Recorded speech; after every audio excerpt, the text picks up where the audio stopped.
Have you ever canoed down a babbling brook? No, but I have cried at a Taco Bell. Oh, same thing. Listen up, campers. It's time to buckle up, pitch a tent, and take a hike. Because Camp Counselors is a variety show. So prepare for a good old-fashioned kumbaya, Weird news, hot gossip, and scary stories around the campfire. so spooky. Is this podcast even about camping? No, but it is camp.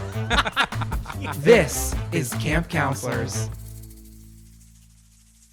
Hey, happy campers! Welcome back to Camp Shady Birch. It is another fabulous week here at camp. And it's a special week because we are pulling out an episode from the Camp Shady Birch time capsule. A trip down memory lane, if you will. Yes, Sammich was mowing the lawn and he ran over a giant bump and he said, "Now what is this, honey?"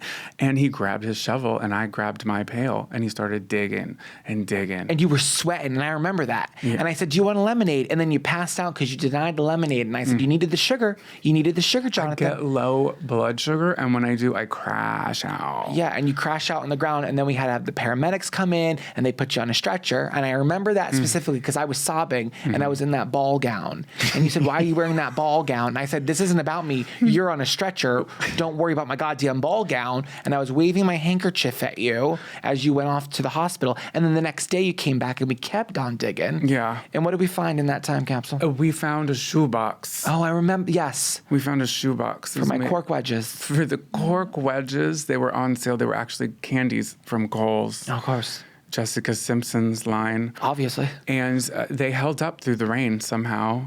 Come hell or high water. We have had a drought here for many a moon. And what was in that shoebox? What was in it? What was in it? You might be wondering, and I might be wondering as well. There were 2 little high chew candies, which I ate, which did benefit my blood sugar. But beneath those was a cassette tape. With this episode you're about to hear. So some of you may have heard this episode before. This is a re-release here at Camp Counselors. As you know, campers, Jonathan and I are in the middle of a wild tour across America to see all of you live. And we love you so much. So we did need to do a little re-release, but we got our noggins together and we went through those cassettes and we found an episode that is so near and dear to our hearts that we're so ready to revisit. A little trip down memory lane, if you will. Yeah, so without further ado, here is the episode from the vault.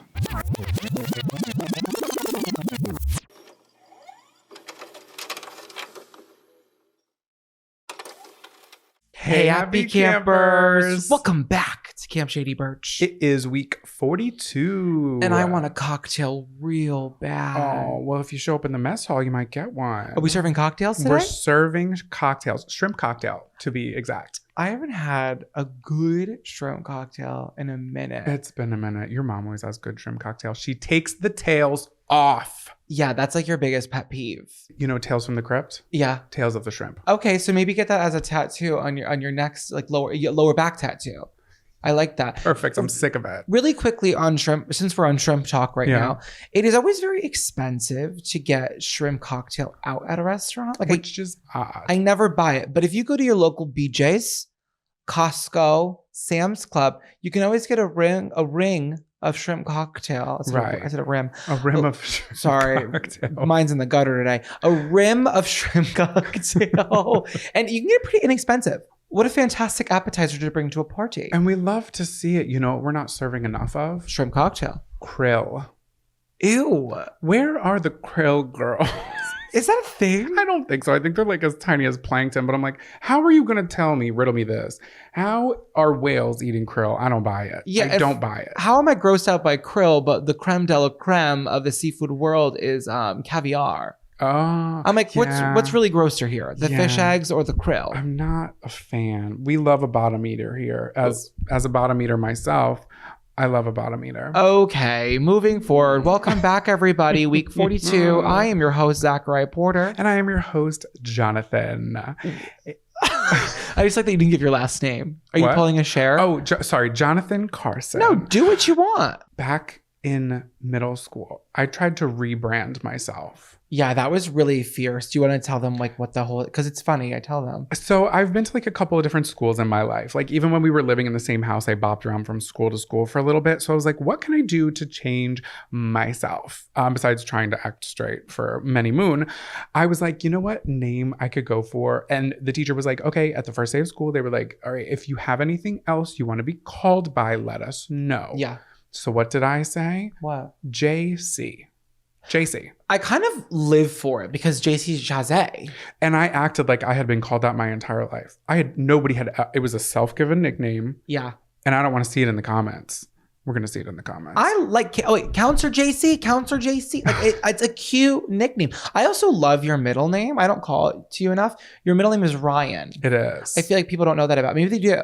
Yeah. I feel like you just don't talk about it a lot. I love Jonathan Ryan. Jonathan Ryan Carson. We were somewhere this week and someone said that sounded like a famous actor's name. It was Chris Clemens. Oh. It was literally Chris Clemens. It was Chris Clemens. Oh, we're a friend of the pod. Name dropping here. No, it does. It's got a really great ring to it. It doesn't have great SEO, which in my parents' defense was not at the top of their cranial vortex when they were giving birth to me. Yeah, and naming me. So your biggest competitor here, and it's really stiff here, is who? Jack Ryan. What? The movies that you were supposed to go to, the novel of that guy. Babe, it's obviously Johnny Carson is your biggest SEO. Yeah, him too. And you hate when people call you Johnny. I love it, but I respectfully don't call you that because you don't like it. But like, it takes every fiber in my being to not like just make little Johnny jokes because it's a funny. I like it, but I respect that you don't like being called Johnny. It's weird that I feel like I look at Johnny as like a separate name that doesn't correlate with Jonathan. Is that weird? Like John is fine, even John with an H, which is incorrect, but I'll take it. JC, sure, why not at this point? Mm-hmm. Jonathan is mostly like what I go by now, but you know, my Instagram handle, I have it across the board. I can't take that back. Hello, my name's John. I like John though. I don't call you Johnny. I don't call you Johnny. I'm sorry. You don't call me John either. You call me Jonathan. Yeah. Well, when I talk to you like in a mixed bag of people, I say John. Anyways, this is a lot of John talk. Hi, welcome to John Talk. Okay, so let's. Oh my God, John Talk at the John Dock. John Talk. We'll name the dock John Dock. Okay. We've never named the dock at Camp Shady Birch before. Well, originally back in the 1920s, it was called Hickory Dickory. Oh, Hickory Dickory Dock. Okay. Anyways, this is not the theme of the episode. We are just Ramble City today. What are we talking about today, Counselor Jonathan? Guys, we're a couple weeks late on this, but school's freaking out. School's out for summer time. Well, listen, you know why school got out so early this year? No snow days. There was no snow days. It didn't have one snow day in New York. And my friends back home, I have a couple friends that are teachers. The lack of snow days caused everybody to simply get out earlier, which I like. Yeah, which is nice. There was one year of my schooling where we didn't get out of school until June 28th. Shut the fuck. June 28th. And it's like typically like the middle of June is the hope and the goal. Hope, the goal, and the wish. Hope, the goal, and the wish for mid-June.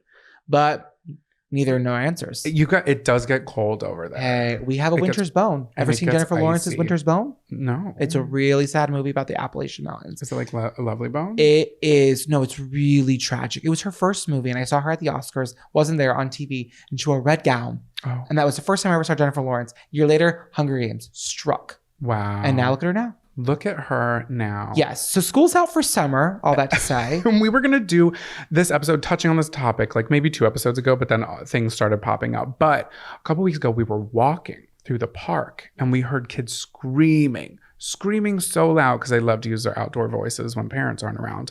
And they were having a field day, quite literally a field day. Yes. And it brought me back to my youth. And I was like, I remember field day.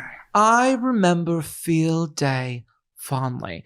I also was one of those kids in school that would like scream at the top of my lungs, like at recess. Like I was like kids they throat scream for 30 minutes and then go back and they work on their handwriting. Yeah. You want me to play TV tag? Yeah. I'm going to be screaming. TV tag. TV tag. That was a fun one. What were some of your favorite like field day activities? Okay, wait. So first I want to say before I get into the activities, what? Back at my elementary school, one of the few that I went to, they did this alphabet countdown in the last 26 days of school. And I know we have a lot of teachers because we actually have like, when you look at our podcast and our recommended podcasts that are similar to like what our audience listens to, it's a lot of like teacher run or like teacher hosted podcasts. Oh, well, they're probably listening while they're grading papers. Yeah, probably. Hey, what are you doing right now? Are you grading papers on the toilet? Wait, I love that. Hi, teacher. Okay, so the last 26 days, there was one letter for each day. So it would start with like,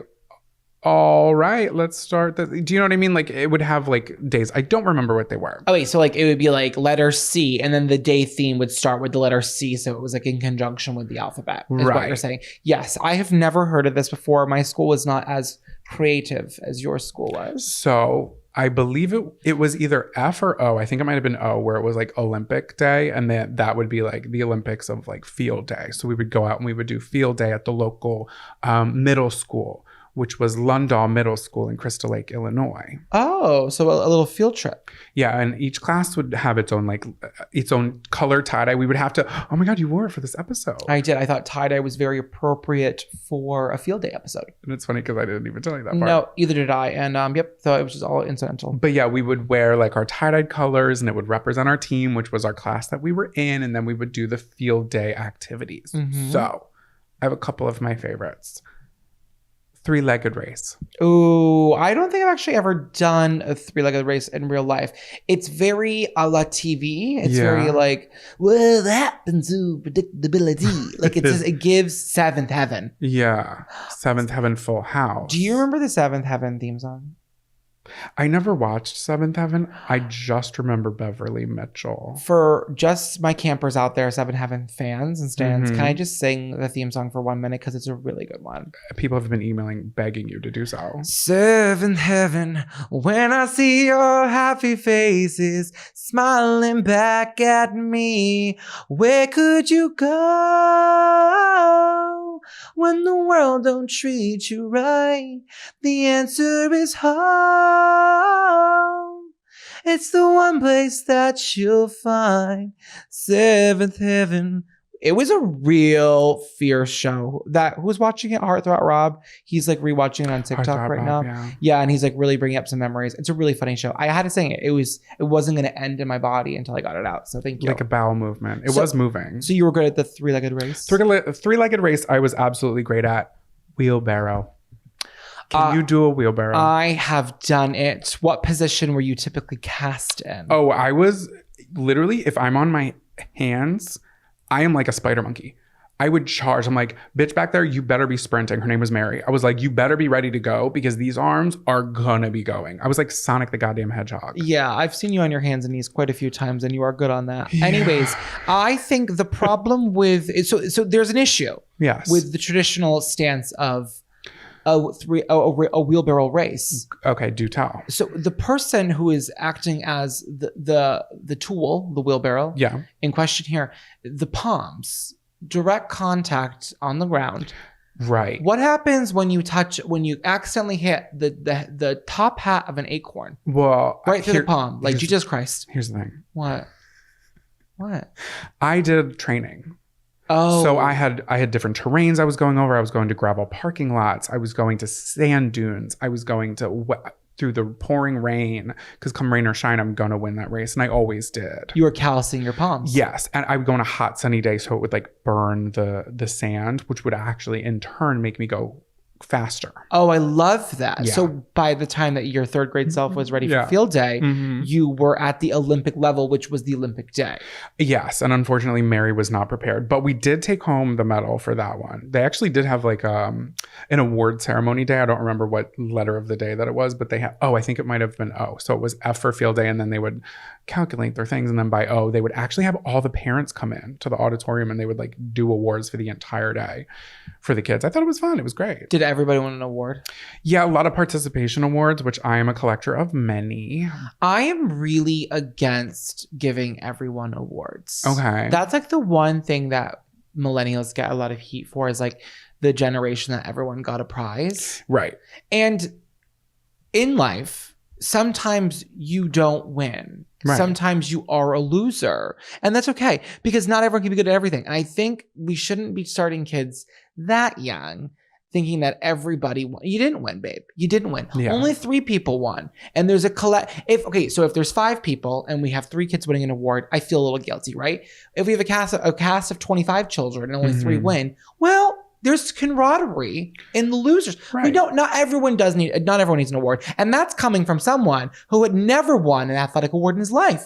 Right. So I'm okay with that. And I'm speaking, I wasn't the athlete that you thought I was. I always thought you were an athlete through and You through. are very athletic. I've talked about it before. You're very randomly athletic because you don't do athletic stuff. But every time you're in talks to or like you're in participating in something, you always do quite well. Thank you. Well, I did grow up on the ice.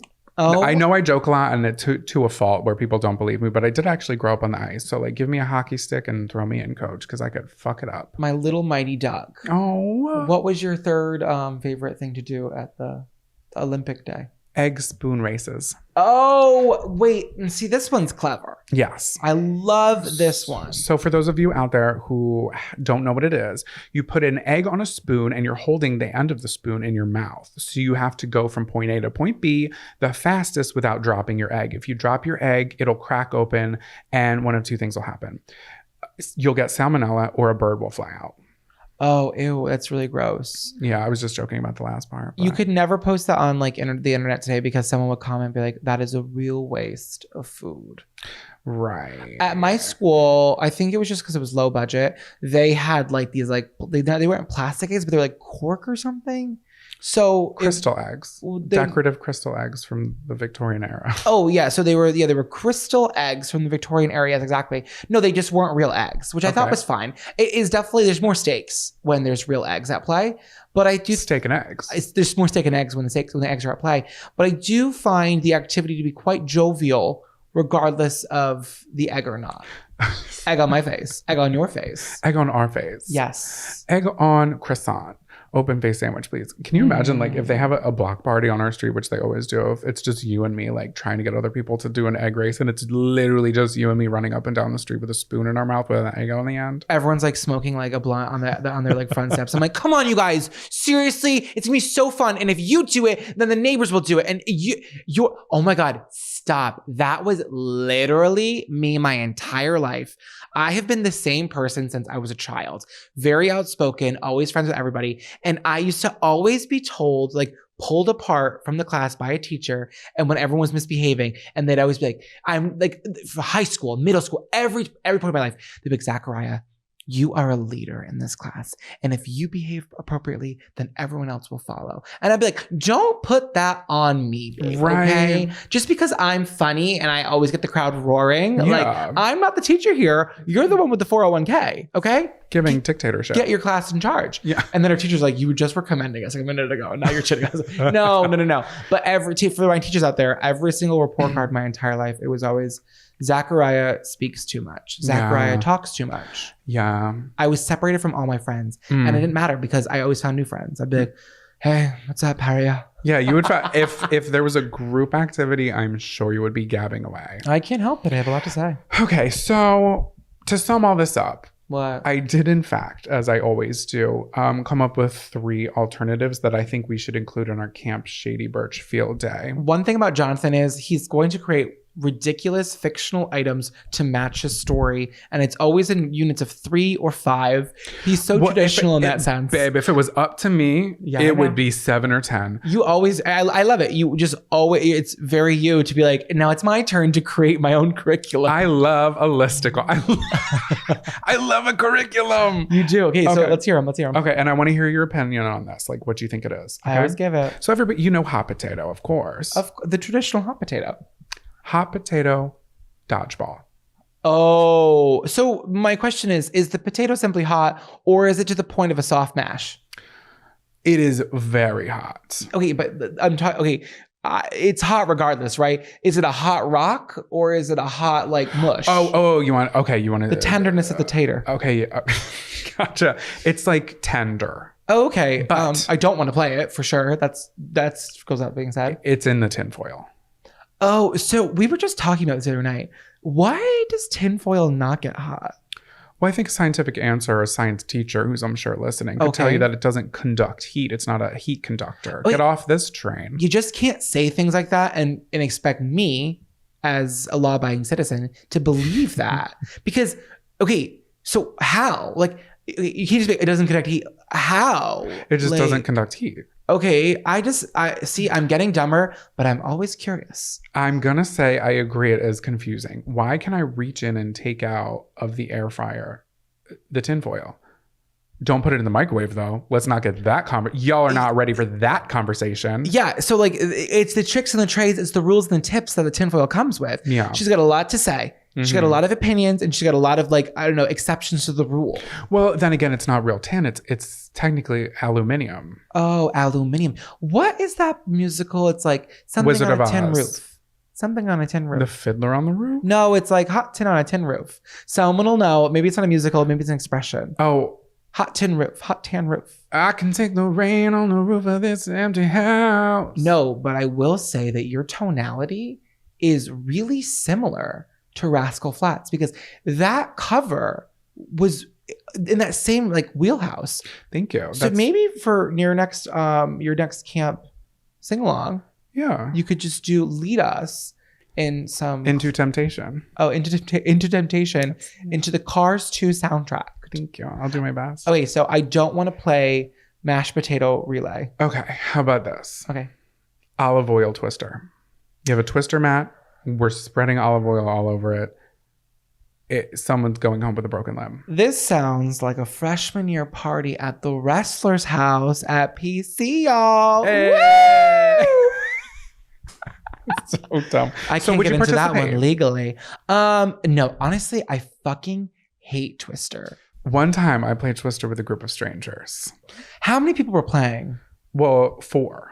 Oh. There were 4 of us playing because you're all assigned a color, right? I see the rules and the regulations of the Twister. Oh, wait, community. no, you're not assigned a color. There's a spinner involved. How many people can you get on a mat? I think it's up to the imagination of the players. 10 players. See, I just think it's like funny. It also, the physicality of Twister is intense. The upper body strength required to really play. Yeah. I have weak wrists. Let's talk about how much fucking money they made. You're getting a tablecloth with a cardboard spinner within a cardboard box.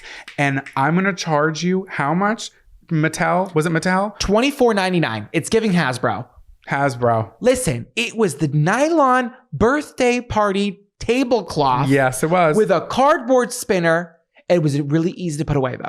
God forbid you rip it with your fingernail. Oh no! Party over. Party foul. Okay, so when I think the ages to play, it's probably like an actual children's game.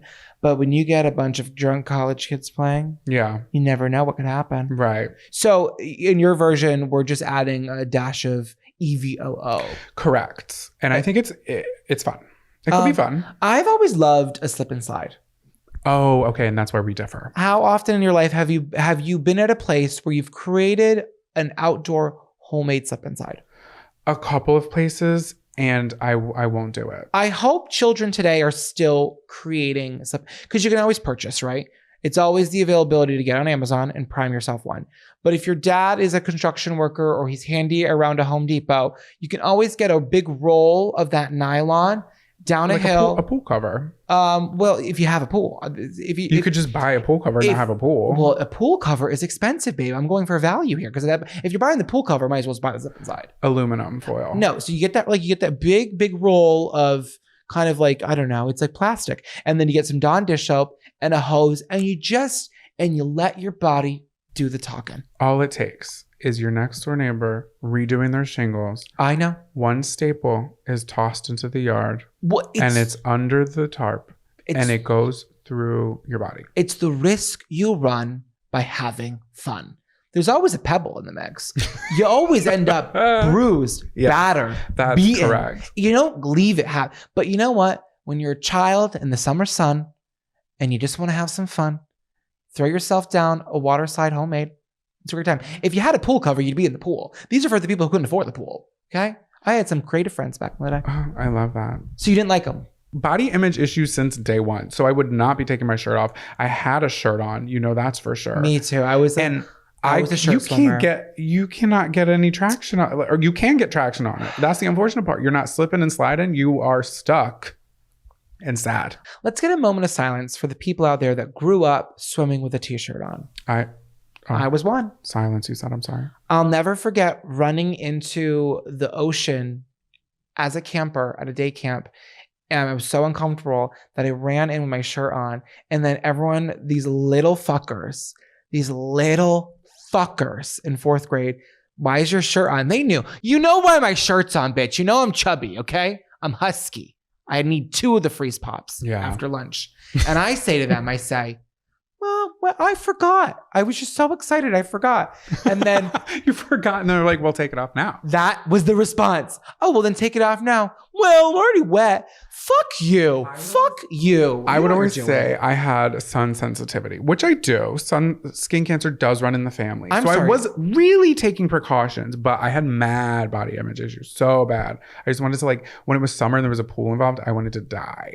I know, but and now that I'm older, like I still, like, I'm not like loving my body right now, but at the end of the day, it's just a vessel that carries this comedy, okay? Amen. But I love your body. Well, thank you. You're welcome.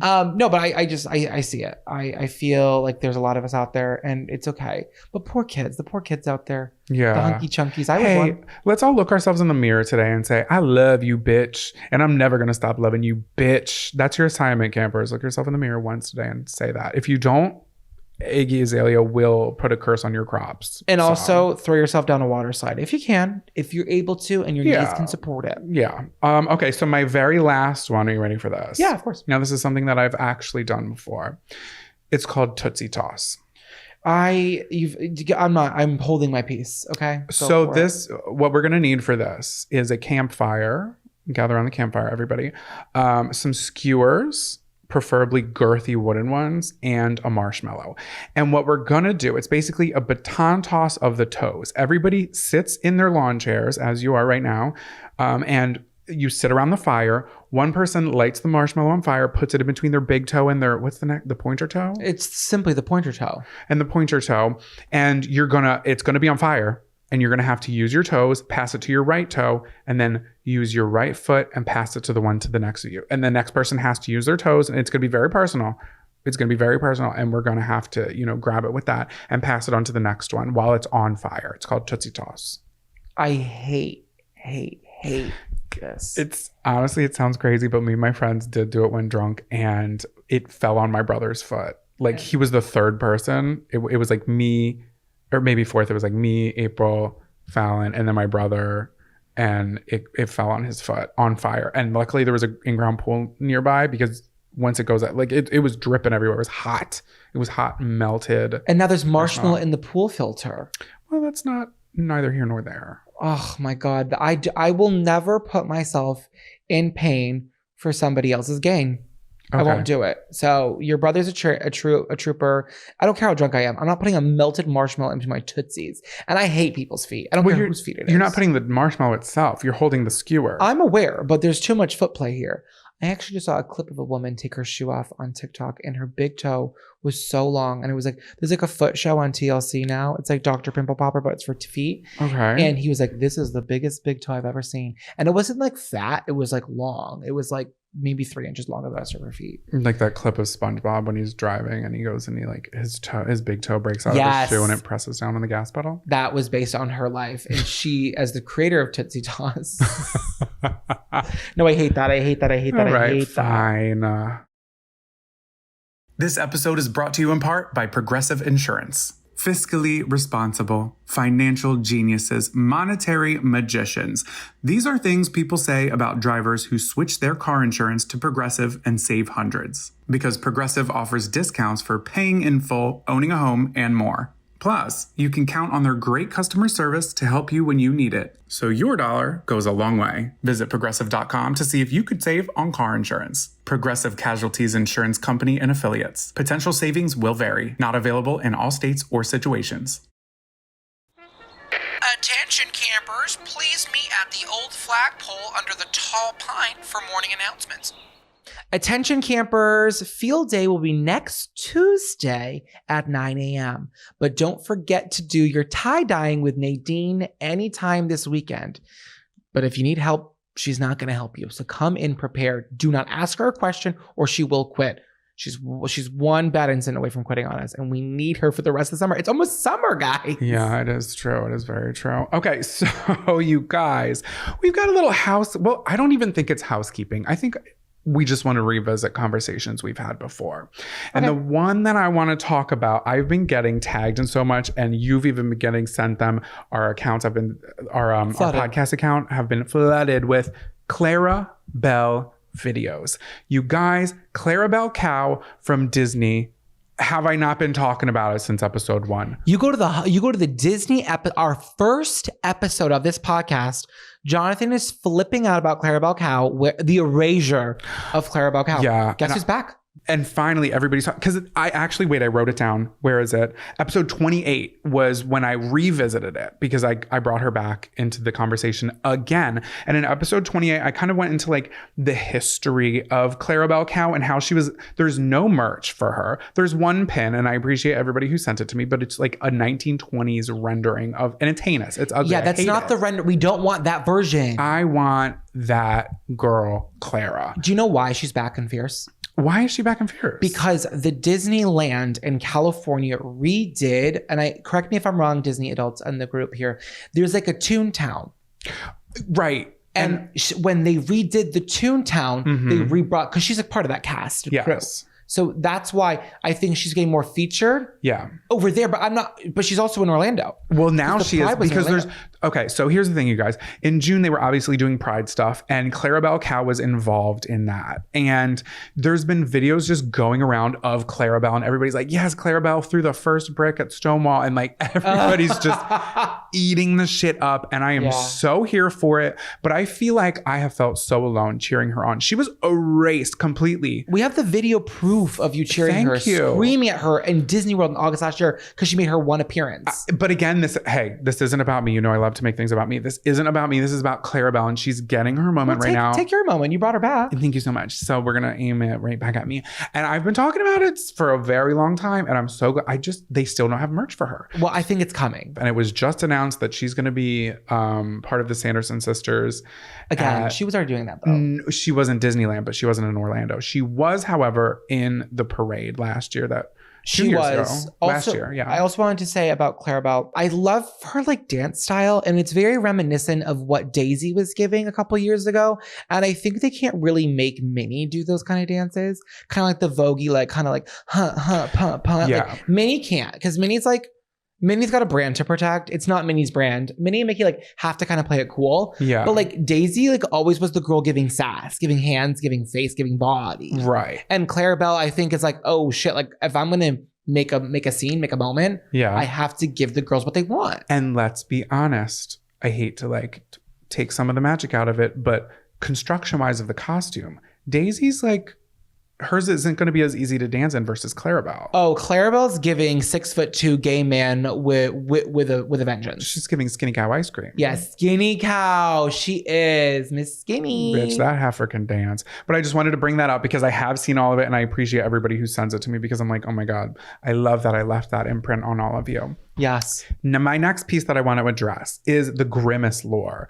Last week, we talked about Grimace from McDonald's and how he could potentially be a milkshake or a taste bud. Neither. So, this guy that I follow on Facebook, I didn't realize how like much of a hand he had in McDonald's back in the day, but I just thought it was interesting, like McDonald's land back in the day. So he released something, and he said he is the creator of Grimace, and he's like, I've been seeing all the stuff that's been going on, and he's got to be old by now, but basically he said in all caps on Instagram, here's the story of Grimace.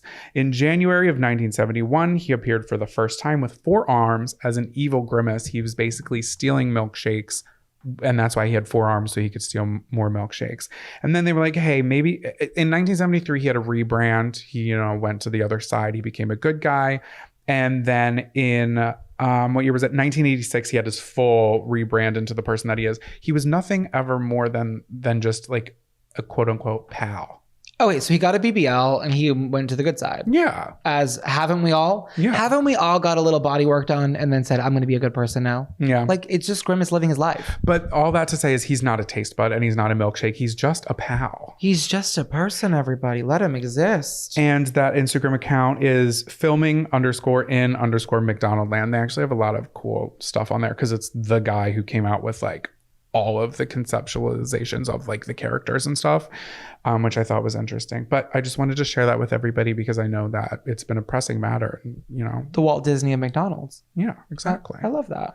So do you have a morning story for us? Yes. Welcome everybody to Morning Announcements. This is the part of the show where we share news articles with you that you can tell all your coworkers and all your friends and all your loved ones, because it's good stuff here at Camp Shady Birch. Wait, so this one's really fun. I actually saw it on a TikTok. The girl who shared this story, her name was Jen, and her handle is That Good News Girl. I just want to give her some credit because like I found it because of her. That Good News Girl. I love that. Good news. Yeah. Every 90 days, a new cast of 5 ducks gets the chance to experience fame and luxury at the Peabody Hotel in Memphis, Tennessee. I love the name Peabody. I love the name Peabody. I love the idea of ducks experiencing fame and luxury. Please. But only for 90 more. days. Like that was her hook in the video. And I said, baby, I'm sat. Yeah, what's the limited run for? I popped the corn. I'm ready to go. Okay, so to understand the story, we have to go back in time to the 1930s to the original general manager and owner of the hotel. So back in the 1930s of this hotel in Memphis, they were like out drunk on that good old Tennessee whiskey, honey. Okay. And they were out in the woods and they were like hunting. So back in the day, it was legal to use live decoys. So the ducks were real. So they were using real ducks to decoy for like other things to hunt for. Oh. I know. Horrifying. What hunts a duck? I'm not sure. A gator, maybe. Listen, I'm no huntress, okay? But I am a dreamer, and a dreamer dreams a lot. So they come back to the hotel. They still have some duckies with them, and they're like, hey, girlies. So they're like, how funny would it be? We're shit-faced. We're going to put these ducks in the fountain in the middle of the hotel. So they do, and the crowd goes wild. The guests are obsessed. So ever since then, they've been like working like the ducks into like their like, I don't know, like brand culture for the Peabody Hotel. So fast forward now to like current day age, there are 5 ducks that live at this hotel, and every day at 11 a.m., they come from their $200,000 penthouse at the top of the hotel down a private elevator with their handler. So their personal duck master's name is Keenan Walker. When the elevator door opens into the lobby, he rolls out a red carpet, and the 5 ducks walk down the red carpet into their fountain in the middle of the lobby, and they're fed and they swim and play until 5 p.m. where it's time for them to go back up to their penthouse. Okay. And their penthouse is insane. It's like full marble, right? They have a bronze fountain in the middle of this penthouse with a gold duck in the middle spitting out water. And there's like a grassy knoll, like real grass in this like penthouse, like upper terrace of the hotel. And they have a little hotel inside this like glass case that looks like the hotel, but it's actually like a little like nesting room. Oh, I love that. So what were you gonna say? Just going to say, I hate brass and I hate bronze, but if it's in the shape of a swan or a duck, oh, it's gorgeous. I'm sold. It's timeless. Yeah. If it's a faucet with like a swan and you're turning the little wings, I'm sold. I like brass and bronze when it comes to water. Well, a fountain. When it comes to awards, you're the last one to win. Oh, of course.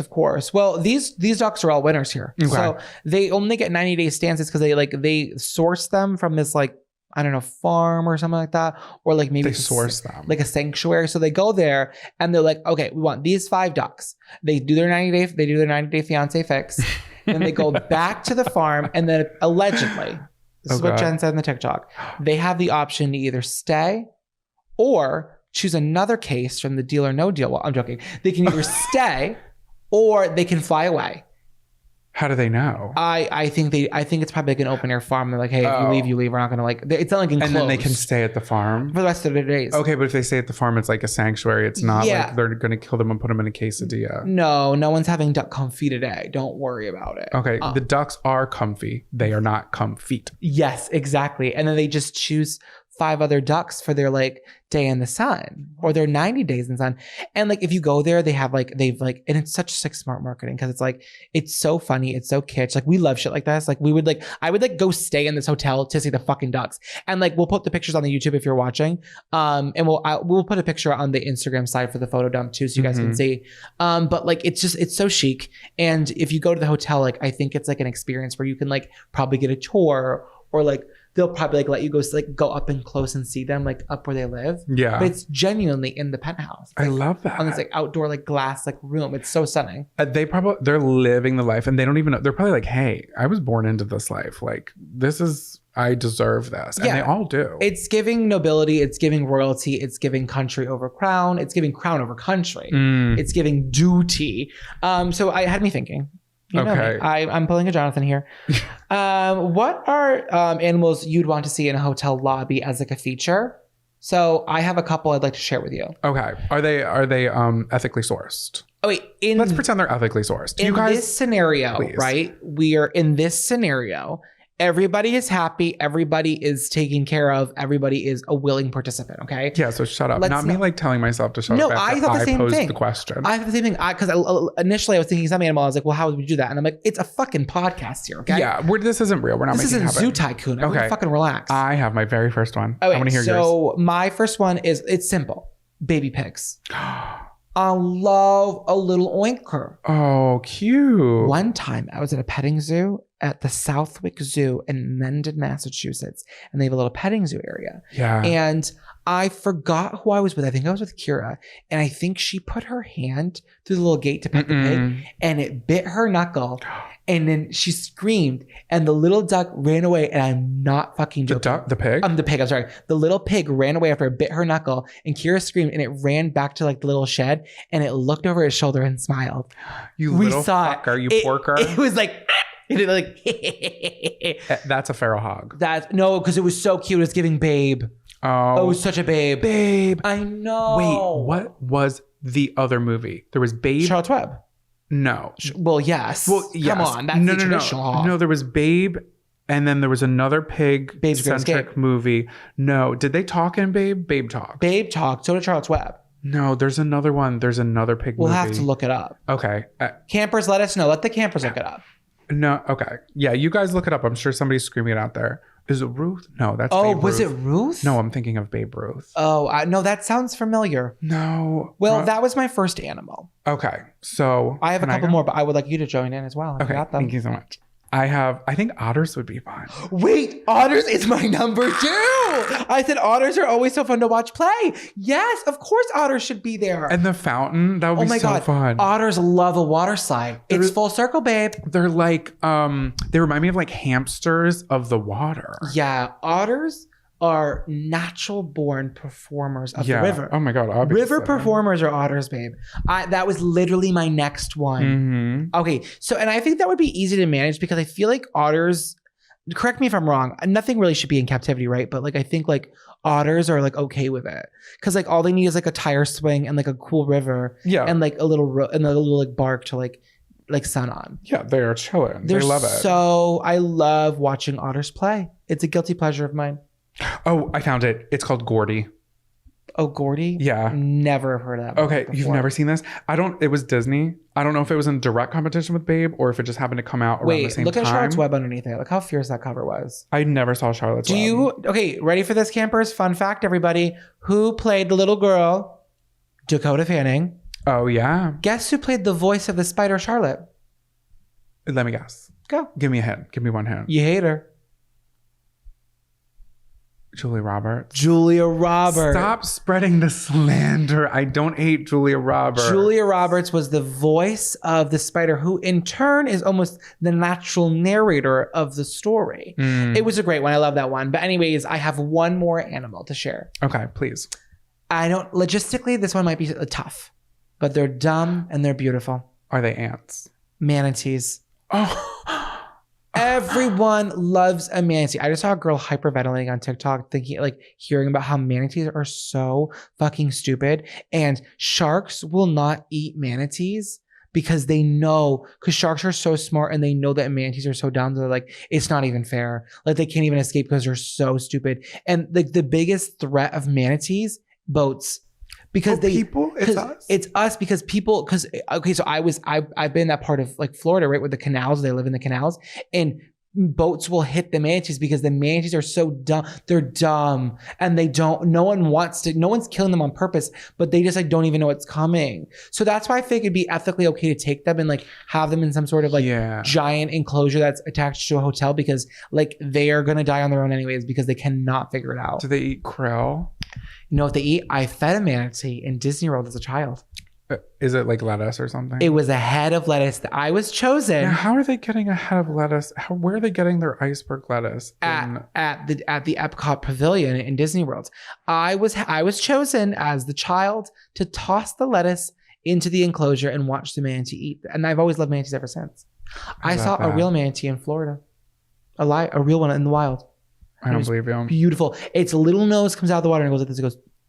Do they breathe air? They do. They go. So they're mammals. Yeah, but they can really hold it for a long time. Kind of like me peeing on the subway. I can hold it. You can hold it. Yeah. I'm good at holding my pee. Well, those are my 3 animals that I'd like to see at the PBD Hotel in Memphis, Tennessee. I love that. That was a really great story, and I'm glad that those ducks are so they started that in the 30s and it's still going on. It's probably like developed a little bit more. Like I'm not sure that 90-day schedule started, but like yeah, ever since the 30s they were allowing ducks to swim in the fountain as like a attraction. That's really fun. I don't know where Memphis is on a map. We've been to Memphis, Tennessee. No, we weren't. Oh, what was that called? We were in Pigeon Forge. No, before that one we did in that one night. What was that? It's What? not tennis. It's not Nashville. It's next to Pigeon Forge. It's not Knoxville. Knoxville. You're Johnny right. Knoxville. Memphis is the heart and soul of rhythm and blues. Yeah. Yeah. What's your story of the week? Oh wow. Okay. We actually have you know what? I'm not going to read the title of it because it's going to give it away, and I think we should just go on this journey together. So I'll give you the title at the end of it. Okay. So here is my story. This woman, her name is Nancy Sauer, Sauer, not like Sour Patch Kids. So she passed away last November at the age of 84. But all of this stuff is coming to a head right now, and I'll explain why in a second. So she lived in Tampa, Florida, home of the manatees, not to be confused with the matinees. I do love a matinee. She lived in a $2.5 million mansion with her husband and her son, but her husband died back in 1986, and they owned like a whole bunch of properties that her son ended up taking over. So it was her and her son who were living together in this mansion. I don't know how old her son was, but he also passed away, but that was in 1999. So there was only like a couple of years that, you know, she had with like her family, and then she's been alone ever since the millennium. Like almost like 24 years alone. Yeah. So in his obituary, I did find that one of the places that they developed together, him and his mom, was a Market Square shopping plaza in Fort Myers, a Target, a Barnes & Nobles, a Longhorn Steakhouse, and they were all within Lee County. When I was in Florida, when I saw the manatees, I was in Fort Myers. So you probably passed on by where she was. I'm a local. So Fort Myers, I'm not really familiar with Tampa because you fly into Tampa. It's next to St. Petersburg, I believe, over there. Am I making that up? Am I close, guys? Am I wrong? Anyways, that area. We have an atlas right here. We've never turned this. Oh, well, now we're showing a different part of it. Listen, that's far too small. I all that to say is it's a lovely area. Yeah. A lot of things happen in Florida too. So for a lovely area, we love that. Okay. So again, it didn't say how old he was in his obituary, but it said he was young, and this woman, Nancy, like absolutely just admired her son so much. So she's heartbroken. So she ended up, what I assume is having a shopping addiction, but she just loved shopping. Let's just leave it at that. She loved shopping. So there's this girl, her name is Yana Albin. And she said, quote, she couldn't buy just one. She had to buy 20 or 30 of anything she liked. So obviously, well, it could have been a shopping addiction. No, that sounded like a shopping addiction. Okay, so she passed away back in November, and there's this estate sale at her massive mansion. Ooh. More than 50 Tiffany floor and table lamps. Tiffany lamps, 50 of them. She had over 5,000 pieces of jewelry and over 200 Austin production statues and figurines. I have no idea what those are. Oh, I don't know either. But it was to note, apparently, according to this. So reporters said that, according to the neighbors, that people were lined up for up to a mile, like down the block after they found out she had passed away. Everybody in the area kind of knew she had a bunch of stuff, so they wanted to see what was good. But there were still some inhabitants to this day of her mansion, and that is her 7 cats, her 7 Persian cats, who in her will inherited the mansion. Wait, What? How? Wait. Do you know how that? How does it all work? Okay, so That's crazy. It is stated in legal documents that Nancy's will says that Cleopatra, Goldfinger, Leo, Midnight, Napoleon, Snowball, and Squeaky will live in the mansion until the last cat has passed away. So the cats have remained in the 4,000 square foot South Tampa home. And it is, again, as I said, marked as $2.5 million. The court appointed somebody to go check in on the cats multiple times a day. So they actually had like a small group of people who would go over and take care of the cats every day because they can't live there by themselves. But they were like, hey, legally, we can't sell the house. It was in her will. And the house technically belongs to these 7 cats. But a home can't be owned by 7 cats. And this court judge said, cats shouldn't be left by themselves in a big house. I'm going to personally make sure that we can keep together as many as we can and make sure they get a perfect house. But since November, they've been living in this house by themselves. That's crazy. And technically owning it too. Yeah, they're like, sorry, my name's on the lease. Yeah, but this judge, he was like, I get that was your dying wish, but logistically, these cats are Persian cats. They're finicky. They're expensive to upkeep. They don't necessarily like the lack of human interaction. Honestly, let me speak my piece real quick. Go ahead, speak It's up. none of his goddamn business. Okay. I think, hopefully, logistically, she should have figured out a little bit better of like a situation for the cats. But like, if that's her property and that's her prerogative, I don't know why the judge is allowed to come in here and change the rules up on everything. It ain't his goddamn business. I don't know. He's like, oh, the cats don't want to be, it's too much house. Baby, they were there. I bet it's probably because it cost the town so much money to hire a group of people to take care of them multiple times a day. Oh, that should have been taken out of her estate. Because then where did all her money go to? I don't know, because I don't think really she had any family. So the thing is, if you just sold 100 Tiffany lamps, where's the money going? Pay the cat watchers. Hey, I want to word with this guy. We have his name. Yeah, because who took all that money? Like, the taxpayers. Bitch, you just fucking took all that Tiffany money, okay? Hire somebody, a cat person. Oh wait, I'm sure you can find someone that will live in a 4,000 square foot mansion for free. Yeah. And all they gotta do is take care of the 7 cats. Someone will do it, okay? I'll do it. I know a guy. I'll do it. Yeah, hey. So, sorry. All that to say. Yeah. She didn't just, it sounds like she just spent a lot of her money on shopping and didn't put it in good places. She did send money to, I forgot to write it down, but I think it was the University of Tampa. Is there a University of Tampa? Sure there is. So she sent a lot of money to them, as well as the Humane Society of Tampa Bay. She sent them a shitload of money. So like good. She wasn't just like, I'm giving it all to my cats. So she was a philanthropist. She lived alone for all those years, and those cats were her support system and the only people she had. So I don't blame the woman for wanting to make sure that they're okay. She did have one friend, the one friend I mentioned earlier. And I do just want to say before we move on that Nancy celebrated her birthday on November 23rd with an intimate party of 9 guests. Her best friend, Albin, that I mentioned earlier, her nurse, and her 7 cats. And she died 3 days later. Oh, I know. Rest in peace, Nance. I love you. You went down swinging, girl. I know. And I will say that her neighbors really had nothing but great things to say about her. And her obituary, I don't know if this was by choice. They think it might be by choice, but it was very short. And it was basically like she was 84 and she died alone. And she loved shopping. But her best friend said that there was so much more could have been added, that she was a proud mother. She was obviously a businesswoman and a fashionista. And probably the main thing Albin said was that she was a cat lover. Oh. And that title of the article that I didn't want to ruin was called Tampa Woman Left Her Mansion and Inheritance to 7 Cats. Well, her prerogative. That's your right, girl. You live your truth. Okay. Yeah. I can't tell people to as a person who I am, be like, oh, it's no one's business how you want to live your life. And then be judgmental on how she wants it. It's her life. It is her. Well, it was her life. It was her life. And it should be Goldfinger's life now. But too bad he's being evicted. Grab your bug juice and bear spray, campers. It's time to pack it up and take a hike. Welcome back to Take a Hike. This is the part of the show where we bitch a little. And right now I want to bitch about the fact that the ice cream man has come to campus and he is parked right outside of our cabin and will not stop playing the music. It is cute that the ice cream guy does drive by so much, and he will take his sweet ass time, because nothing's worse than an ice cream truck driving by too fast. are you trying to make money? Because I can't possibly go grab cash fast enough to get out there. Yeah. So he's going to be here for a minute. So if you hear it, enjoy it. It's nostalgic.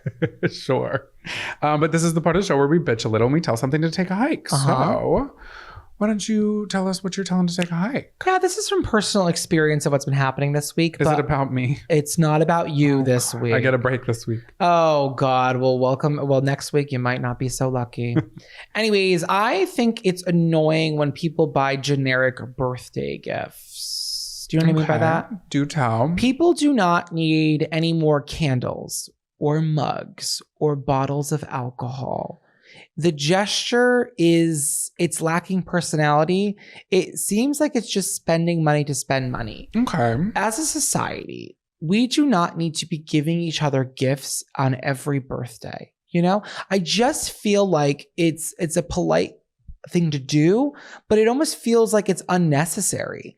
Especially when the gift in question is not something that feels very personal and almost feels like it's a check off a box before you show up somewhere. So we go and we say, happy birthday. Your gift this year is our friendship. Well, I think if someone actually needs something or wants something, I'm all for it. I'm not against giving gifts. I'm against giving lacking of personality or like spending, for people spending their money when it's unnecessary. Yeah. Like you just bought a $30 bottle of Tito's and a candle for $12 at the Marshalls. You spent $40 on something that they probably didn't need that just made you feel better. Like no one's ever upset, babe, that you didn't bring something. Right. But if you do feel like you want to bring something, I have some ideas. Mm-hmm. I didn't want to come bitching with no results. So you got a list. I have a couple ideas. Okay. So always listen to the people in your life, right? When they're talking, when they're what their interests are, what they love. You know what I mean? Make a mental note, put it in your notes app, right? Have birthday gift ideas with people's names on it, because then something's gonna come up once, and you're gonna be like, oh, that's so funny, an inside joke. I love a silly gift, right? Yeah, if they mention something in like January and their birthday is in October and you slingshot that back, that's iconic. Like a personalized t-shirt, okay? Maybe it was $30. That's a stupid amount of money to spend on a personalized t-shirt, but it's funny, okay? And there's a meaning behind it and there's a love and a story there. I support that, okay? I love that. Also, another idea, whatever happened to just taking someone out for a nice meal? Going out to dinner, having the conversation be a gift, and your little cherry on top, you picked up the tab. Yeah, and it's their phenomenal favorite gift. restaurant. It's their favorite restaurant or the restaurant of their choice. Or you know what? You know what's even a better choice? Don't make them pick where they want to eat. You know, nothing's worse than abdicating responsibility on an idea that you created. Oh, I want to take a dinner. Where do you want to go? No, I'm taking it to dinner. We're going here. Yeah. And if they don't like it, then okay, well then they can decide, right? But like, I don't want to be given a gift and then being able to tell I have to work for it. Okay? Yeah, you decide. Take them out on like a traditional date and be like, hey, this is where we're going. Look hot, I'm picking you up at 8. Yeah, and maybe then, even order a limo. How fun is that? A limo. Oh, I love that. Now we're going outrageous with the spending again. Also, if there's a VHS player in the back of the limo, dear God. Oh my God, a VCR and a bottle of champagne. So we actually just went to a birthday gathering for a friend of the podcast, Erin Guilfoyle. Yeah. You may remember her from the Vlog Squad, or she's on 2 podcasts now. Like she's a really, really great girl. Another masshole like myself. So she was in New York City for her birthday and she invited us out. So Jonathan was like, oh, we should get her something. And I was like, listen, this girl is in the same universe that I am. We are internet people. We're fine. We don't need anything. Don't spend money on somebody that doesn't need it. You know, like she's good. But I was like, it is kind of fun to bring something. So I had this idea that we were going to go to the thrift store around the corner from us and just find some sort of weird, kitschy, like little figurine that spoke to us and was like, oh, like this is so her. Like I was thinking, like initially I was like a little cherub or a little rubber ducky. Yeah, like that's literally, I was looking for a duck. Like, you know, that's so weird you said that. Those little like figurines that old people used to collect that are just like riddled the shelves of thrift stores. Right. So we go and I find this elegant, gorgina, like figurine of this woman with wafting red hair and this flowing kind of peachy dress. And she's kind of, her backhand is on some sort of like limestone guardrail with flowers. It's giving cottagecore. It's giving Juliet. It's giving like, what's that show that everyone watches? It's like a musical. Bridgerton. It's giving Bridgerton, right? It's stunning. It's all pastels and it was $5. And you were like, hey, come over here. Does this not look like Erin? It looked like her because she's got red hair and it's gorgeous. And she has a little diamond pendant on it, $5, right? So I go to the front, I cash out. We put that in a bag. We put a little lovely card in there that we wrote like a cute little message on it. And we gave her a $5 figurine, okay? That's all it costs. The card probably costs $5 itself. Yeah. And so we give it to her, right? She opens it up. She's gagged. She's so pooped. gagged. Guess what she's wearing to the party, you guys?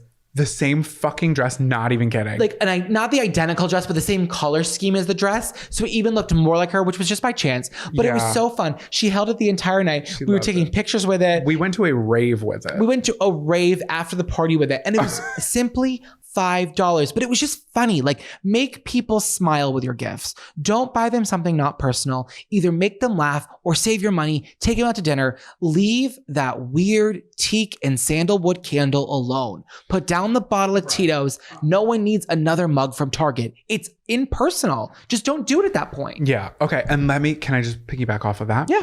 So something that I have found for a couple of my friends and like even my parents, if they post something or you notice that they get something that they love and it brings them joy, you're going to make a private Pinterest board and you're going to add that to your Pinterest board, whatever, exactly what they bought. You're going to link it up and you're going to add it to that. You maybe like investigate like a couple of weeks before their birthday and be like, I really don't know what to get Joanne for her birthday. She's had enough fabrics in her lifetime. So what can I get for her? So you're going to go on Joanne's Instagram. You're going to be like, oh my God, she just bought these shoes that she loves. So add it to the thing and add this shirt to the thing.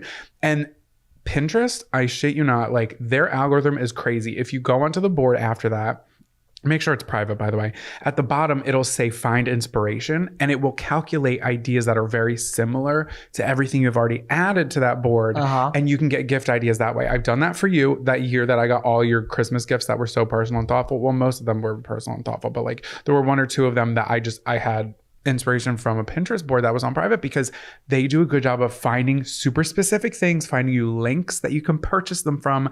And then there it is. It's a great, very personalized, very niche gift for that person. This episode is sponsored by Pinterest. God, I wish it was. I wish it was too, guys.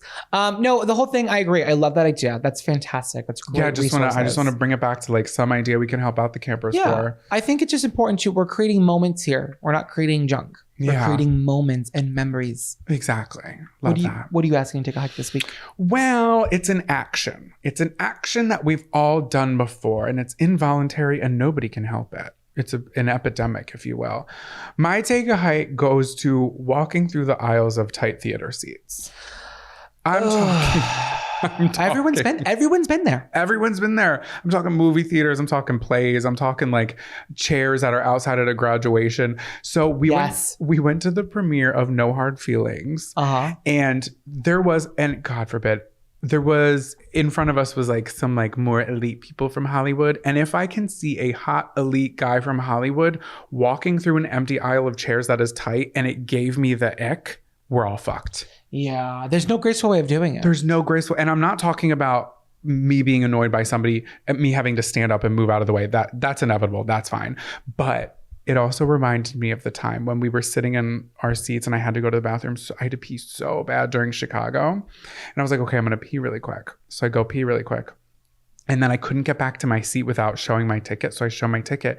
And this woman tried to take me down the wrong way with her flashlight on in the middle of a Broadway show. And I was trying to tell her, and she was power walking. She's like, this way, this way. I was like, no, I'm through this door. Like, I know where my seat is. I don't know if she was new or anything. She full flashlight on. I saw it.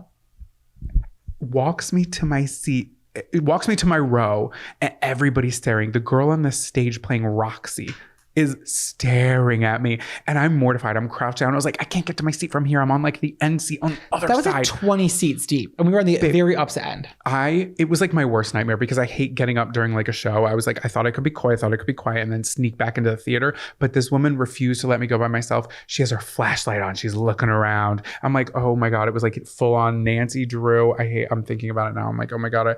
I might as well install a catheter because I'm just going to sit in my seat for the rest of my days and pee in my seats. But all of that is to say that I just hate walking in between. And then if people are sitting, God forbid, you're either getting ass or crotch. Which is it? If you're sitting in the middle of the row? I typically go ass. I would rather put my ass backwards than do my crotch forward.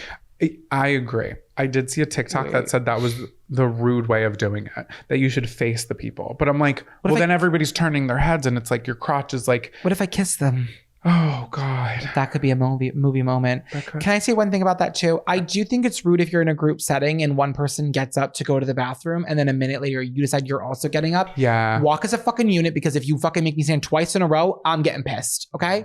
Like if you are if you're a peer, you know what I mean? Get an aisle seat.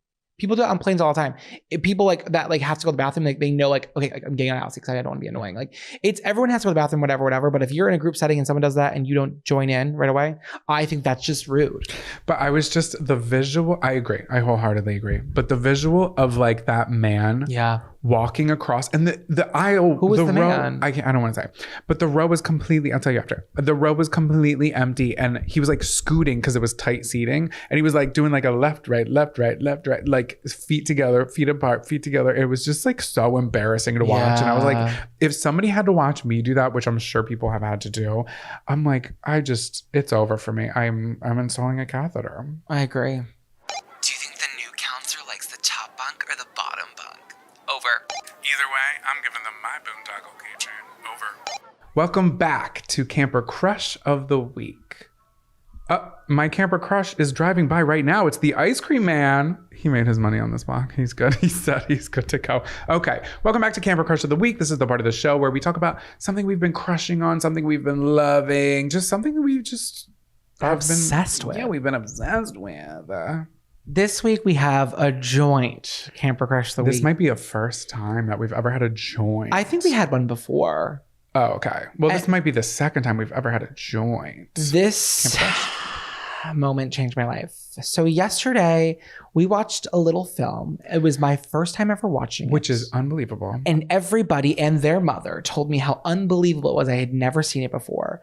So yesterday we watched Cruel Intentions. And I'm sure almost every one of our campers have seen it. The 1999 smash teen heartthrob drama that took the world by storm. I've heard about it my entire life. I've always known about it.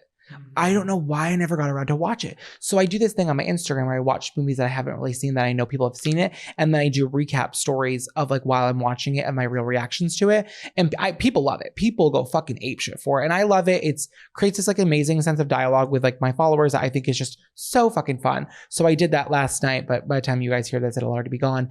But oh wait, I screen recorded it this morning to put, because I knew we were going to talk about it. I screen recorded it this morning to put into this episode that's on YouTube. So you can visually see it. I'm not going to play all the audio, but you can see what you were posting right now. Oh my God, it was so fun. 36 different slides of everything that happened in that movie. And it's just, guys, Cruel Intentions, if you've never seen it, how fucking fun. It's like, it's got everything for me. It's hot. It's suspenseful. It's got twist. It's got great sassy one-liners. And the cast is stacked.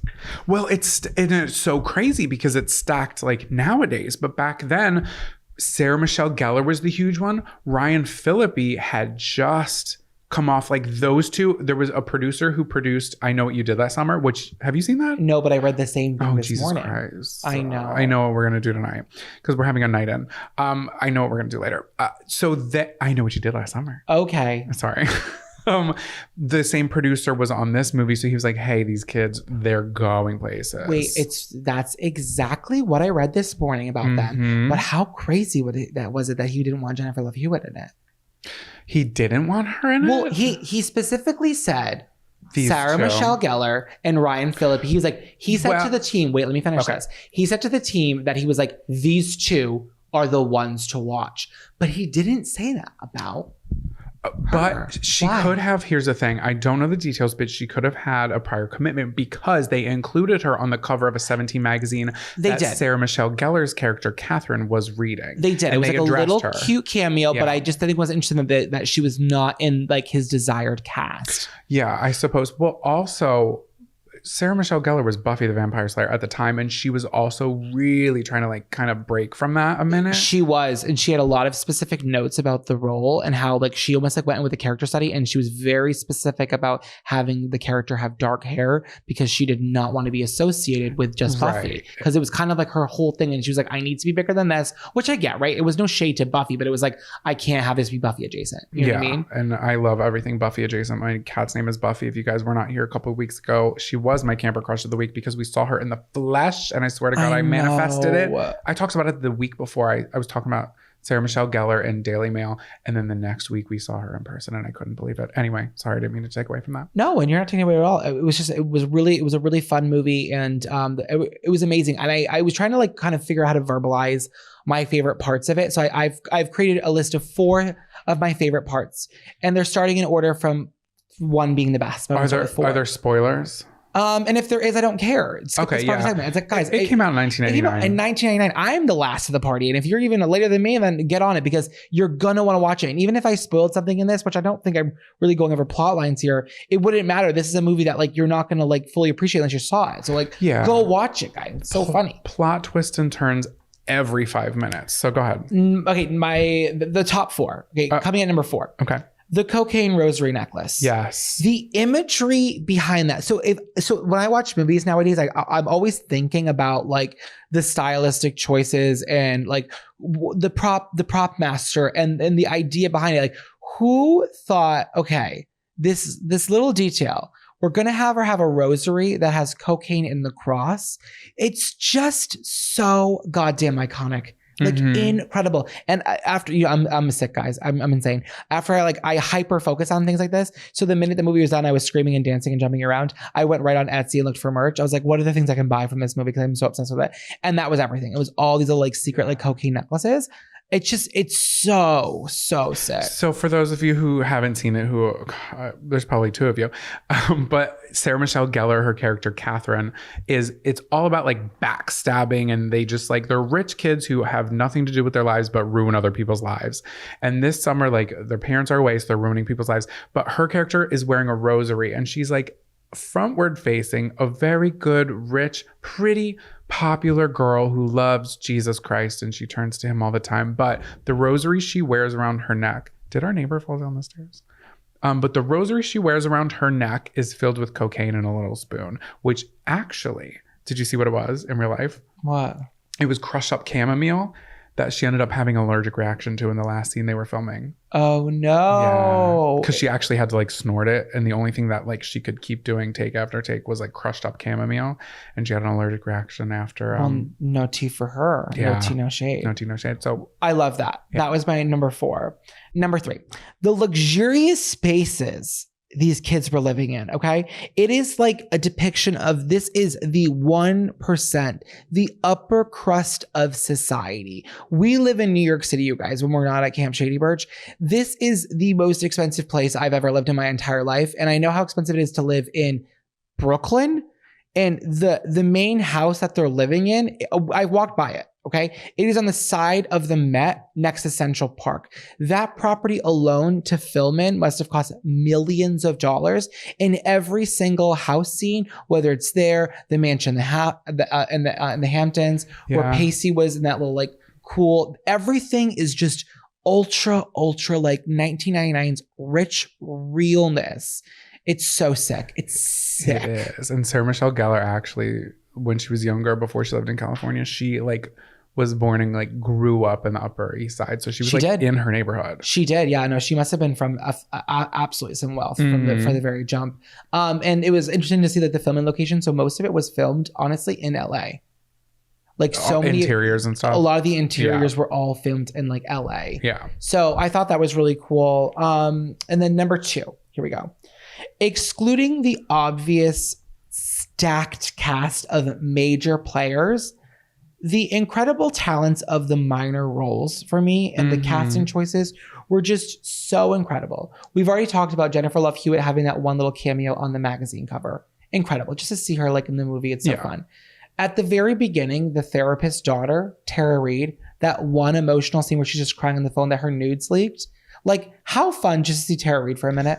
Like I love it. A little cameo like that for me, it tickles my taint in the craziest way. I like giggle. And it was American Pie time. And Yep. what does she say? He told me I have killer legs and he would love to photograph them. Yeah, he's a menace to society. He is your god, Sebastian. Number 2 on this list of my favorite minor characters, Christine Baranski as Cecile's Obviously. mom. Martha May, come on. Hoovy me over, baby. I'm So obsessed with that woman. Everything she's in, and she always plays. So it's really interesting, right? So I read an article that it was a really hard sell to get her on the movie. So she was she was long-term playing the role of Sybil, and she was like raising her kids, and like she was on a hiatus from acting to be like more present in her kid's life. And the director had to like get her like begging on his hands and knees, but like, it has to be you. She was like, they were like, we can film it like in literally like 2 days. Like your role will be so quick. Well, they did everything to get her. And then she said she's so happy that she did it, because to this day, she has so many fans come up to her and quote the movie. And to this day, I got you off the streets. Exactly. He's like, I lived on Park and Fifth. Like, no, she said that to this day, it is the one movie that she gets the highest amount of residuals from. That's of her entire cast. And it's a blockbuster. It's crazy. It is crazy. Because I want to say, before we move on, I want to say, like, this movie had, if you look at it, not all the parts aged well, but conceptually, the shit that it's about had so much potential to age terribly, but it didn't really. I'm not having this conversation. If you want to live your life and look at this piece and be like, okay, it is wildly inappropriate. Of course it is. But I'm not doing that right now, okay? I'm looking at it what it is. I know, but I'm saying the parts that are inappropriate were like kind of addressed within the film itself of how they were inappropriate and being blown out of proportion. Yeah, like her character being a shitty and like racist woman. Yeah. Was like part of her problematic character. Exactly. And like everyone was of age in the movie, right? And it's like, how are we gonna let do a deep dive on this and then let Euphoria continue on the air? Like, come on. Selma Blair, we haven't even name dropped her. Selma Blair was the oldest in the cast, playing the youngest. She was 27. Babe, she was 27. We're gonna get there. Okay, sorry. I didn't mean to. Sorry. Okay. And then my last favorite cameo in the entire movie was Joshua Jackson. Okay. Joshua Jackson. I am a Dawson's Creek whore. I've seen that entire series 3 times from start to finish, and it blows my mind. I love it so much. To see him play a gay man for like 4 scenes was just so fun. I think he's an incredible actor. He's aged like fine wine. James Van Der Beek is just looking a little weathered right now, but that cast is just incredible. So I loved him in that. Also, before we get into my top number 1 thing, a couple people that didn't make the movie who were thought for. So Reese Witherspoon was their ideal girl. They wanted her for the part of Annette. For Annette.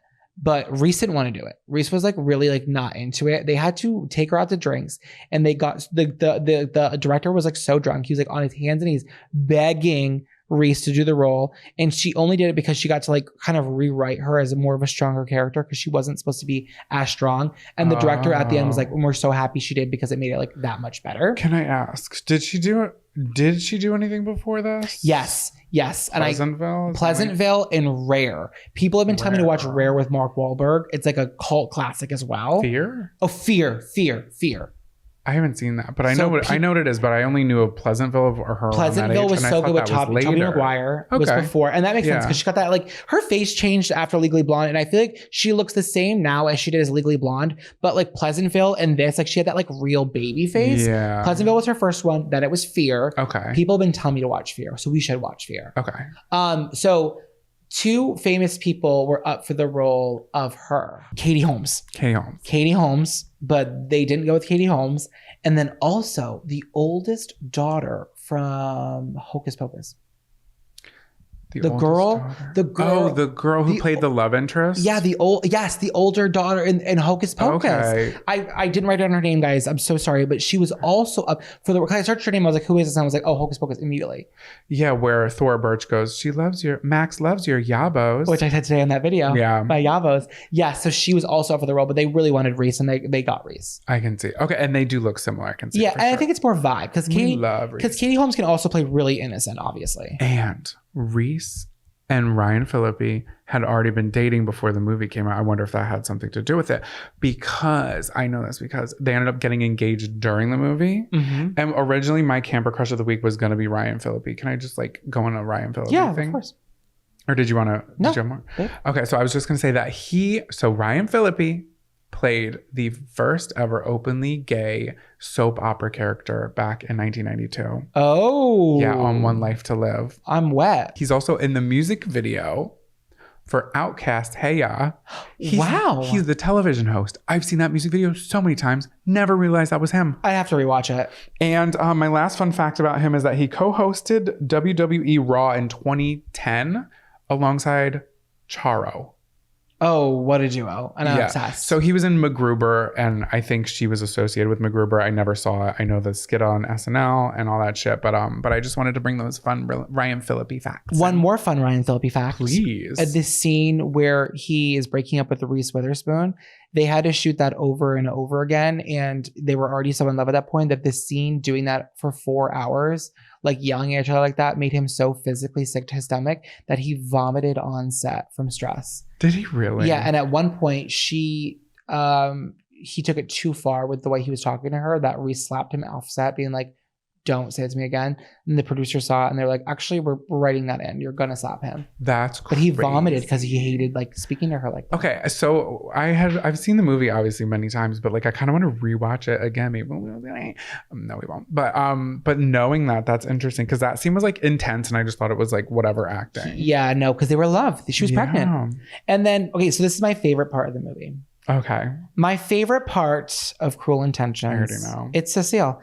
It's Selma Blair. Guys, to know me is to know that I've always hated Selma Blair my entire life. And I don't know why. I think it's because I loved Legally Blonde so much growing up that her character was just so awful in that. She was unlikable. And it's a thing too, because people like you don't like certain actors because of a character. And that's the telltale sign of a good actor. Yeah. But I'd never really seen her in a movie that I actually like enjoyed her in. And this has completely changed my mind. Like we said before, she was the oldest in the cast and she plays the youngest in the cast, which is crazy. But the movie is so like cunty and hunty and like has a lot of like bite to it. And it needed a little bit of like innocence and playfulness and silliness. And she really brings that to the table for me when she has that handstand. That shook me to my fucking core. So it funny. is so funny. Oh my God, it's so great. The kiss scene. Yeah. When it initially was kissed in the park and that spit thing came out. Yeah. One of the producers was like, "Ugh, we have to redo it again." Because of the spit. And they were like, and then the director was like, "Absolutely not. That was perfect for it. It made it even better." Not the straight cameraman being like, "Oh, God forbid. We have to do it again. We got to do it again. We have to make them kiss again." She had never kissed a girl, only once her sister for a dare when she was younger. Selma's sister? Yeah. And Michelle Gellar, she was like, "I'm really nervous." Michelle was like, "Don't worry, girl. You're a good kisser." Oh, wow. Uh-huh. So that was my favorite part was Selma Blair. I just think she's really funny. I like how she was like out to lunch the entire time. Yeah, I'm glad because she's come a long way and she's just going through so much shit. She has a new documentary out. She has MS and like an advocate. Sarah Michelle Gellar has been her like best friend since day one, because before this movie was even out, Scream 2, where Sarah Michelle was like a big name, she played Cece in Scream 2. There was a voice on the other line who called her character, and that was her first ever like IMDb credit, was being an unnamed, like not even in the credits. Selma Blair was the voice on the other side of the line. Yeah, and look and now look where we are. I agree. I think the movie it's wild. It is a wild watch. Yeah, and I didn't even tell you the twist at the end, but if you know, you know. And it's so, every movie that I've seen after that, I can find the references that brought them to Cruel Intentions. I was gonna say there is one scene that I hate. Oh, go for it. And I'm just going to bring it up because I need to talk about it. The Reese Witherspoon driving scene with Ryan Phillippe, where Annette is making silly faces at her man, Sebastian. Take a hike. And there's rumors that that's how they were in real life. And that was an ad-lib scene. It was like improv. Sick. And if that is the truth, I think Reese needs to get that wiped from the internet, because that was probably one of the worst scenes I've ever seen in any movie of my life. It was cringe. It would have been a perfect 10 out of 10 without that scene. So with that scene, it has to be a 9.9999. It's losing a little bit. It has to, because I silly faces. I hated that. It was so awkward. Yeah, it was Cringy. Well, all this to say that I am the Marsha fucking Brady of the Upper East Side. And some days I want to kill myself. What song's been stuck in your head all week? Welcome to Camp Songs. Welcome back to Camp Songs. This is the part of the show where we share a song that we love this week with you so that you can listen to on the YouTube playlist or the Spotify playlist linked in the episode description. Songs that are bringing good energy, good vibes. Well, sometimes they're not actually, but just songs that we love, okay? It's our podcast, okay? Sorry. So my song of the week this week. Please. I hate to do it to you, but I love to do it. I'm bringing it back to Cruel Intentions. Okay, it's the iconic song from Cruel Intentions. Yes. What is it? Bittersweet Symphony. Bittersweet Symphony by The Verve. So, yeah. And it's a bittersweet symphony that I've always known this song. I was very hip to this song. I did not know its iconicness and its importance to the film. But now I do. And now I love it even more. So I did find some really fun facts about the song that I think people would find really interesting if you're familiar. Okay. So the Verve is kind of like a British like punk band, rock and roll band from the 90s. They started in 1990. They wrote this song in 1997 and it was a commercial success. But when they picked it up for the movie Cruel Intentions, it went into like straight infamy. We're going viral. That was the definition of going viral. So it was off the album Urban Hymns, and it was a best-selling record in the UK. But the band did disband Okay. Yeah. In 1999, citing internal conflicts ranging from arguments to drug problems and lawsuit issues. So what's the drug issues we don't know about? But what's the lawsuit issues we know about? Wow. This is crazy. So in 1965, the Andrew Oldman's Orchestra recorded the Rolling Stones songs "The Last Time," and that is the exact beat that the dun dun dun dun dun dun dun. That's a Rolling Stones Orchestra cover, and they didn't have the rights for it. Okay, so it was like a cover of a cover, but they were taking the cover of the original symphony from the Rolling Stones. Yeah, that he had the rights to. Okay. So although Bittersweet Symphony had already been released publicly, Klein, who was like the manager or like a part owner of the Rolling Stones, refused to grant a license for the sample. So this led to a lawsuit with APKCO Records, which was Klein's holding company. The suit was settled out of court, and the Verve relinquished all royalties to Klein, and the songwriting credits were transferred to Mick Jagger and Richards. What's his name? Keith Richards' mom. From Freaky Friday. Yeah. Okay, so Keith Richards and Mick Jagger. So the lead vocalist Richard Ashcroft, guess what he received in the settlement for relinquishing the rights? Wait, who was it? The Verve lead singer who is Richard Ashcroft.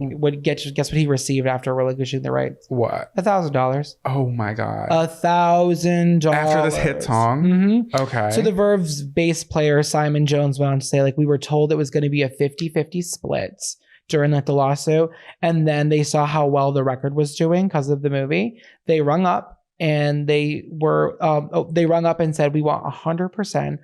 Or take it out of the shops. You don't have much of a choice. So they said, like, okay, it's better to have our song be playing than to have it taken down. So we're just going to relinquish the rights. And I think that contributed massively to the reason why they broke up. But they did get back together.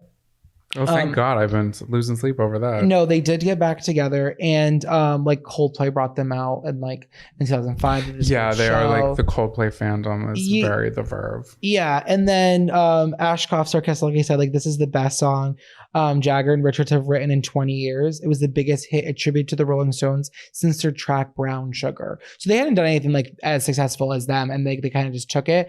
But in 2019, Ashcroft came back out and said, as of last month, Mick Jagger and Keith Richards signed over all their publishing for Bittersweet Symphony, which was a truly kind thing for them to do. I never had personal beef with the Stones. They've always been the greatest rock and roll band in the world. It's been fantastic development, and it's life affirming in a way. So now in 2019, like they've given it up, but I'm like, what about all that backlog of money? No, it doesn't work. That it's not retroactive. Yeah, exactly. So it's like, well, now that the song's not in its like best form, and that's why it was given up. And that's why I'm like, okay, like that to me that doesn't sound like good people. Well, they made money on us watching it last night, streaming it off of Amazon Prime. They did, and now on this playlist they're gonna make money off of it. But like, True. Just for context here, how many views do you think the video has on YouTube? I'm gonna say 2 million. You love to just Babe, be weird. stop making me guess anything that has to do with numbers. 929 million views on YouTube. I was close. Guess how many streams it has on on Spotify? I simply won't guess. Just please. 42. 42 million? No, just 42. It has 872 million streams on Spotify. That's we don't crazy. know anywhere else because they don't give us that like information on Apple. But Yeah. like, God, such a massive success. Absolutely nuts. So that's the little like lore of Bittersweet Symphony, and it truly has been bittersweet. And that's crazy because that was the iconic song. The last scene, the twist of the knife in the movie was that song playing, and it is so relatable to the movie. And to know there was so much drama behind the scenes kind of extends a hand into the drama of the whole movie. The Rolling Stones was the journal. Yeah. Anyways, what is your song of the week? Well, I hate to say it, my song of the week is not as exciting as yours, but it's a song that I've heard remixed, and I tried to Shazam it in the Uber the other night, but I didn't successfully Shazam it, so I don't know what song it is.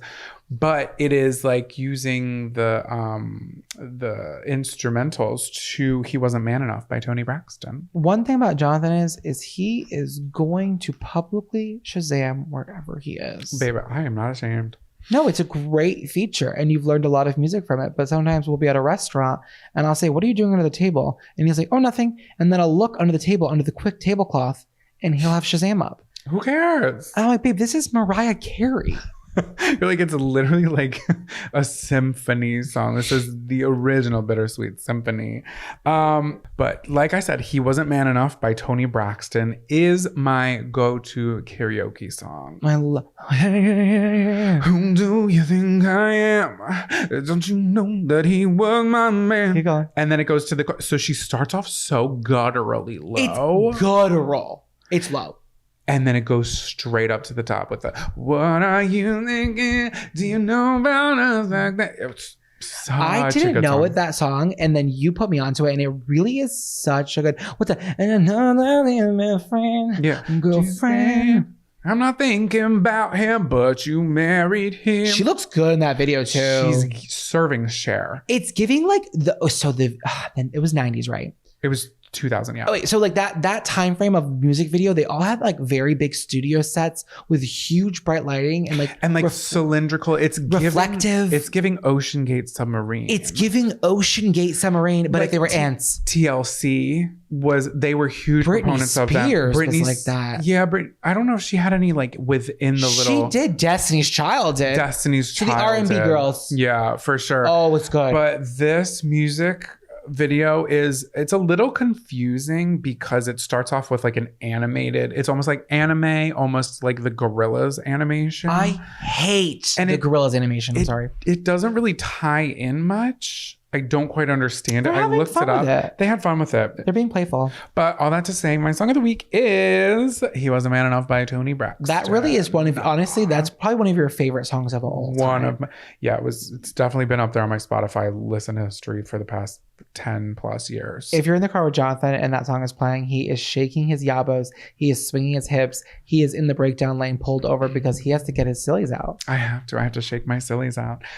Well, that's all we got for you guys. If you listen to that whole episode, you need to pat yourself on the back, get a fresh slice of blueberry pie from the mess hall, and do a beer bong. Yeah, and a little Tootsie Toss. Ooh, I love that. No, seriously, guys, we fucking love you so much. We're having so much fun lately with this, and we're just like letting ourselves be a little bit more wild with it. Yeah. And we're having fun. And thanks for being here, and thanks for sharing the podcast with your friends. Wink, wink, share it with your freaking friends. Please, and give us a 5-star review. It helps so much with us getting sponsored, which we're on the verge of, but we could really use your help, and we appreciate everybody who's given us a 5-star rating. We really love you. Like, we truly appreciate it. And one day this podcast is going to be bigger than the moon. And for those of you that have been here since this time, God, we freaking love you. We'll see you next week. And with that being said, lights out, campers.